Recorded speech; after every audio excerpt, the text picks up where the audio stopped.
Greater Noida स्थित gamma first में spectrum hospital है, जहां पर डॉक्टर आनंद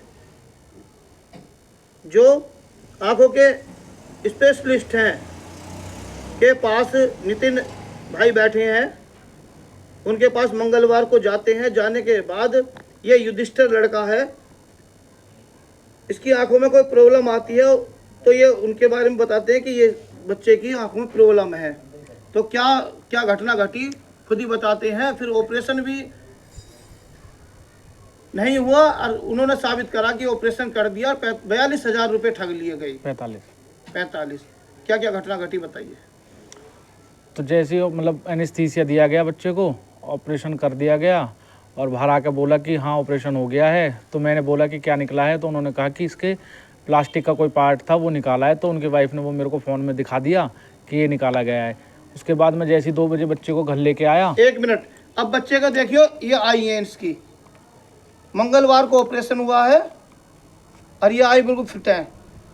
कितने स्पष्ट तरीके से झूठ बोलते हैं। ये डॉक्टरों की करनी सिर्फ पैसा लूटना ही है। और इसे जो है बेहोशी का भी इंजेक्शन लगा दिया, जो रिएक्शन भी हो गया इस पर। ये देखो, इसके एलर्जी भी हो गई है, जो कभी कभी एलर्जी जाती भी नहीं है, पूरी जिंदगी के लिए रहती है। इसकी भरपाई कौन करेगा। जी करते आगे की बढ़ाओ बात। फिर उसके बाद जैसे ही 2 बजे आया, फिर मैंने घर आकर देखा। मम्मी ने बोला कि इसकी तो सीधी आंख में पट्टी बंधी हुई है, लेफ्ट में ऑपरेशन हुआ है। फिर जैसे ही मैंने दिमाग लगाया, मैं फिर आनंद फानन में जैसे ही हॉस्पिटल पहुंचा, डॉक्टर साहब से मैंने जवाब किया। डॉक्टर साहब पे जवाब नहीं दिया गया, वो घबरा गए। उन्होंने कहा कि नहीं ये पट्टी गलत तरीके से नर्सिंग स्टाफ ने गलती की है, सीधी आंख में पट्टी हो गई है, आंख का तो ऑपरेशन उल्टी का ही किया है। तो मैंने देखा कि इसका ऑपरेशन कोई किया ही नहीं है। फिर उन्होंने उसके बाद जैसे ही हंगामा हुआ, फिर मेरे हाथ से जो ऑपरेशन का जो डिस्चार्ज समझे उन्होंने बताई थी, उसमें उन्होंने मेंशन किया था कि इसका हमने डायग्नोस किया और प्लास्टिक का पार्ट निकाला है। उन्होंने फिर वो मुझसे छीनने की कोशिश की, छीन कर उन्होंने फाड़ने की कोशिश करी उसको। अब उसके बाद जैसे ही वो मैं ऊपर गया, मैंने उसको छीना, उसको सबूत मिटाने का प्रयास किया गया। मेरे से स्टाफ ने बदतमीजी करी।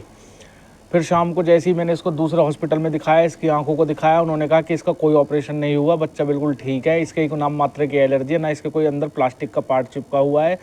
कुछ दिन 2-4 दिन ये दवाई लेगा, उसके बाद ये ठीक हो जाएगा। तो 6 बजे दोबारा हॉस्पिटल पहुंचा, उनकी वाइफ मिली, डॉक्टर साहब का फ़ोन स्विच ऑफ था, वो आ नहीं पाए थे। मैंने पुलिस को सूचना करी, पुलिस आ गई मौके पर। उनकी जो वाइफ है वो लगातार बयान बदल रही थी कि ऐसा किया है हमने, ये है वो है। तो मैंने उनसे बोला कि एक बार जो इन्होंने मेरे को प्लास्टिक का पार्ट निकाल के दिखाया है वो ये एक बार दिखा दें। तो उन्होंने जैसे ही वो दिखाया, तो पुलिस ने वो जब सर्च किया तो वो 4 से 5 महीने पहले का फ़ोटो था उसमें। तो उनको वहीं पकड़ लिया गया। इसके बाद फिर पुलिस डॉक्टर साहब आए, डॉक्टर साहब ने फिर वीडियो में कबूला कि हमने ऑपरेशन किया ही नहीं है।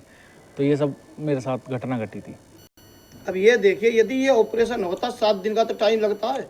यहाँ कल तुरंत देखा गया, यहाँ बिल्कुल बच्चे की आंख स्वस्थ है, लेकिन इसे एक बेहोशी का इंजेक्शन लगा दिया गया, जिससे साइड इफेक्ट भी हुआ और इनसे जो जबरदस्ती पैसे भी ऐंठे गए।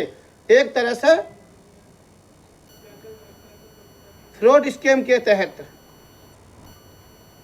थाने में क्या रिपोर्ट दी आपने। थाने वालों ने अब तक क्या मदद की आपकी। मेरे थाने वालों ने कोई मदद नहीं करी। कोतवाल साहब उस टाइम हम मौके पर आ गए थे।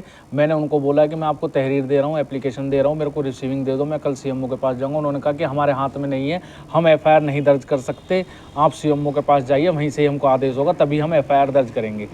तो उन्होंने मेरी कोई ऐसी मदद नहीं करी। मैंने उनसे बोला कि आप 420 धोखाधड़ी में तो इसके खिलाफ मुकदमा दर्ज कर सकते हो। उन्होंने मेरे साथ कोई कार्रवाई, मेरा कोई सहयोग नहीं किया। पुलिस कमिश्नरेट गौतम बुद्ध नगर पर उठता है प्रश्न चिन्ह। ये देख लो, एक पीड़ित है और अपनी गुहार लेकर जाता है और किस तरह से ये बिहेव करते हैं। अभी तक कोई भी इन्होंने रिपोर्ट नहीं ली। 420 हुई है, 420 की भी अभी तक कोई भी तहरीर नहीं ली। जी हाँ, 112 पे कॉल की, 112 पे कॉल करके मैंने सूचना दी थी। ये स्थिति बनी हुई है ग्रेटर नोएडा पुलिस कमिश्नरेट की।